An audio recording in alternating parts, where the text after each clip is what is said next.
bayo cyangwa se mu bimuranga kuri Instagram ye yanditse avuga yuko abwira abantu ati mwitegure indi mpano nshya iraje. Akaba rero ari umukobwa w'umuhanzikazi bamaze guteguza abakunzi b'umuziki yuko bagiye kumwumva. Yavuze ati this Friday 27 September a new era begins, cyangwa se urugendo rushya rugiye gutangira. Avuga ko bazatangaza witwa Zuba Ray, akaba ari izina rishya rero avuga ko rigiye kudomera cyangwa se rigiye kubyigandi yose wari ufite kuri playlist yawe. N'umukobwa wateguje yavuze ko agiye gushyira indirimbo ye ya mbere yisi Gisabo mu majwi rwose. Urumva ko akajwi ke kenda akajwi karimo kunyerera neza cyane. Indirimbo irajya hanze kuwa gatanu tariki 27. Umva agace gato k'amasegonda yashyize kuri Instagram. Zawurinda kuara Gisabo senzate Ibuye azamurinda kubabara kandi hashishwe Igisabo ntago azahatera ibuye yageje gushakisha. Ngo numve ko wenda naba muzi cyangwa hari umuntu umuzi w'ibintu byinshi. Ni impano nshya pe. Ni impano nshya ko yashyizeho na ikize na Instagram ye iriho utwo tuntu twonyine. Ni fresh talent. Afite bayigiriti Rwandan artist under Kina Music Management. Ubu tuvugana afite aba followers kuri Instagram 219. Zero following. They are starting fresh. Ibintu ni ibintu byiza. Kujya gutangira umuntu wamaze kumugaba followers 40. Ni yubakire fan base gake kabisa baje kandi birashoboka. Ishimwe Clement n'umwe mu bagabo b'abahanga mu Rwanda rwacu, ni nayo mpamvu yafashe umwanya w'indirimbo akaba ari uyandika tuzumva akanayitunganya kugira ngo umuhanzi we mu by'ukuri azagaragare nyine neza, kandi mu by'ukuri ubona ko ahitamo neza. Ubwo asanze izindi mpano zaciye muri Kina Music. Tugiye kuvuga amazina y'abaciye muri Kina Music ni benshi. Ukabutekereza twavuga urugero rw'indirimbo dutangireho mu kanya Muneza Christopher. Twavuga King James yaciye muri Kina Music. Twavuga Tom Close yaciye muri Kina Music. Twavuga Boys yaciye muri Kina Music. Nubwo bari mu Brana Ivra nawe yanyuzeyo urumva. Twavuga abahanzi benshi. Twavuga Nengabo uyu munsi uhari. Twavuga Butera Knowless. N'umuryango munini ubona yuko ijisho rya Ishimwe Clement kuba yareba karambagiza umuhanzi mwiza. Icyo si ikibazo. Ikibazo ni nyuma yo kubona kari mwiza, nyuma yo kumugeza ku ruhando rwa Kigali no gufata umujyi wa Kigali n'u Rwanda, hasigara ikibazo cyo kuvuga ngo ese turasohoka, se turahangana ku rwego mpuzamahanga kuko abanzi beza turabaza. Mva nkubaza, ubona respect cyangwa se ikibahiro gikomeye. Ubwo ngira ngo turatunikije gato hano muhita twinjiza muri Rwanda shima Imana. Ubona kuntu Ishimwe Clement afashwe muri entertainment yo mu Rwanda, sibyo? Era ni ibintu munatavyuka mu gitondo ngo industry yose mwubahe nta kintu yakoze. Hari ibikorwa nyine wakoze biguhesha icyubahiro mu mitima y'abantu na industry ubwayo ikakubaha. Ubona ari igiki? Ni ibikorwa bya Ishimwe Clement. Icyo ni kimwe. Icya kabiri no umurongo w'ubuzima yihaye. Nanjye kuvuga kuko reka ngiye kuvuga ngo artistic wise kuri njye nigeze kubitekerezaho mbona nta kidasanzwe nyine bangubwira ikintu bamwe kibici. Noneho nkibaza ko nta muhanzi afite wenda wa kubise ngo uruhano mpuzamahanga abantu bose bavuga rugereho. Byagenze bite ngo uyu munsi nyine nibyo nanjye kukorohereza. Ni wenda ushaka kubindemereza nta kibazo. Fa kuba Ishimwe Clement waje mu Ruganda rw'imyidagaduro akorana nabo bahanza abakuru n'abatoya, ariko Ishimwe Clement utaravangiwe n'ibyo asanzwe mu ruganda ngo we byahindura indangagaciro ze n'uwo ari we wanyawe. Indangagaciro ni Ishimwe Clement ufite imivugire n'imyitwarire ye itandukanye na benshi mu bari mu myidagaduro, kuko hari igihuza umuryango winjiriyeho ukasanga umuntu usuzugura mu myidagaduro nawe ugasuzugura. Hari gataho bigeze igihe cyo guceceka cyarangiye untuka nkwishyura. Ku muryango winjiriyeho ukaba wasanze umusinzi nawe ukaba ubaye umusinzi. Hari igihe uza mu ruganda rw'imyidagaduro umuryango winjiriyeho ukaba ari uw'abantu babeshya, ari puranka gusa, ari ukubeshya nyine, ibintu byose byubakiye ku kinyoma. Ishimwe Clement yagumanye indangagaciro ye mu myaka irenga 10 amaze mu ruganda rw'imyidagaduro. Akomeza kuba Ishimwe Clement, ahubwo umugezeho bagasigara bakubwira ngo neri ngabavuga nka Clement. Umugezeho agahita wakaba ari uhinduka, turabyita kumwanduza, agahitamo akamuhindura.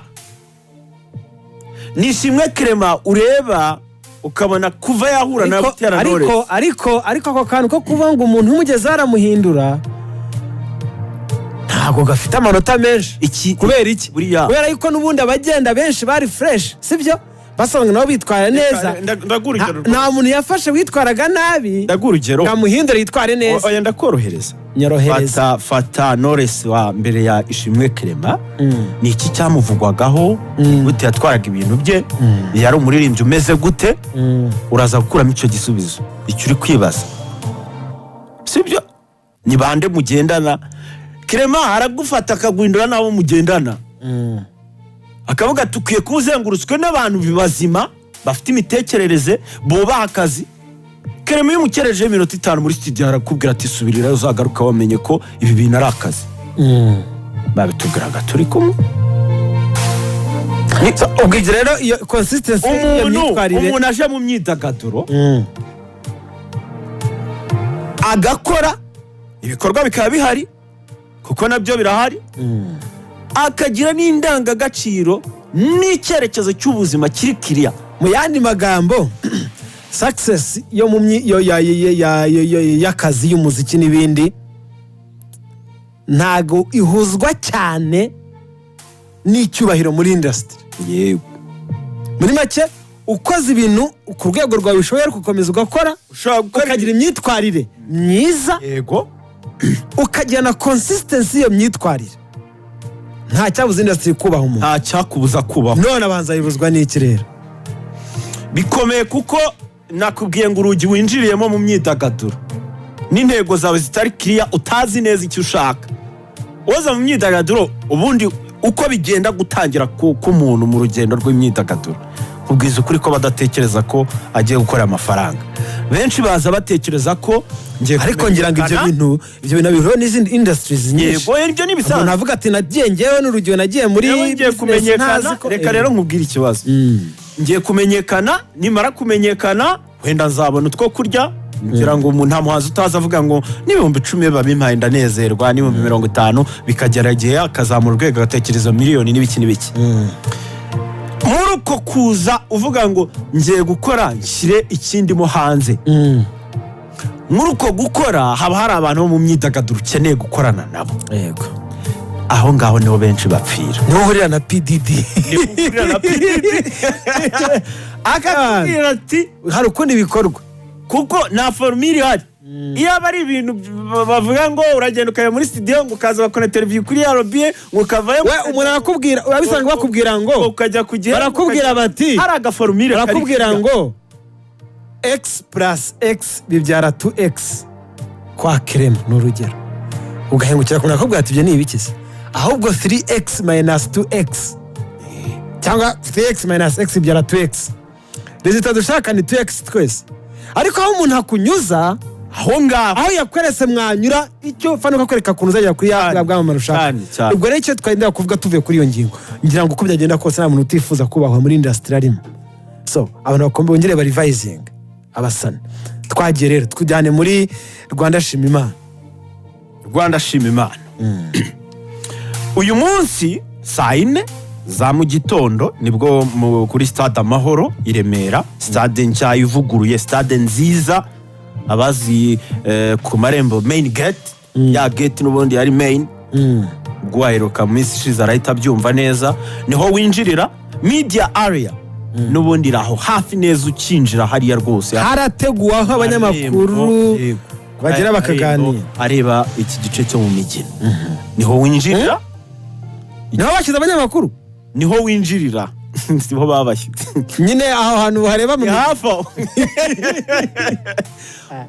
ukinjira urumva bazaduhindurire wapi yewe natumiwe nijoro bambwira yuko hari ikiganiro n'itangazamakuru nagomba kwitabira nsubiza ko mboneka nta kibazo ko wari saa 4 twatangiye ikiganiro mu masaha y'saa 5 kuri pano batangiye bica gahunda gahunda ibintu ko ushaka kubyoroshya se wivugiye ko ibyo nari ingenzi kwica gahunda ameze Erike bitangira bica muri press conference bakazoyicara mu gitaramo kantu k'isaha ntabwo kari ku murongo neza saa 5 nibwo mwatangiye burya nka cyagiye twavuganaga na Veni mwamamaga saa 5 na 12 buriya nibwo rero panelist bari bamaze kwicara batangiye kuganiriza itangazamakuru muri abo harimo ambasaderi Dr Charles Murigande ni umuhuzabikorwa w'iki gikorwa cya Rwanda Shima Imana muri abo harimo Bishop Fidel Masengo ni wa Foursquare Fidel ni deputy muri abo harimo w'icyo gikorwa yego Reverend Dr Charles Mugisha ni vice president wa Peace Plan itegura Rwanda Shima Imana Peace Plan muri abo harimo Bishop Amotre Rusengo uwo nawe ni umuyobozi akaba na vice president wa Peace Plan uwo nguwe niwe muyobozi wasimbuye Antoine Rutayisire wa Murangirikani kuri diocese ya Kigali ubwo birumvikana neza harimo umuyobozi w'ururembo rwa Kigali muri ADP umuyobozi w'ururembo rwa Kigali muri ADP uwo nawe niwe wari uhagarariye umuyobozi mukuru wa ADP ku rwego rw'igihugu niwe wari umuhagarariye kundi ntiyabonetse hanyuma n'ibitangazamakuru rero ko kantu zo kwinta tukajyaho nyuma twabonye umwanya nta kibazo zo kunsobanura akantu kitwa ururembo bamanze kudusobanurira Rwanda Shima Imana ni iki igamije iki kuki igarutse nyuma y'imyaka 5 uzi ko yigeze guhagarara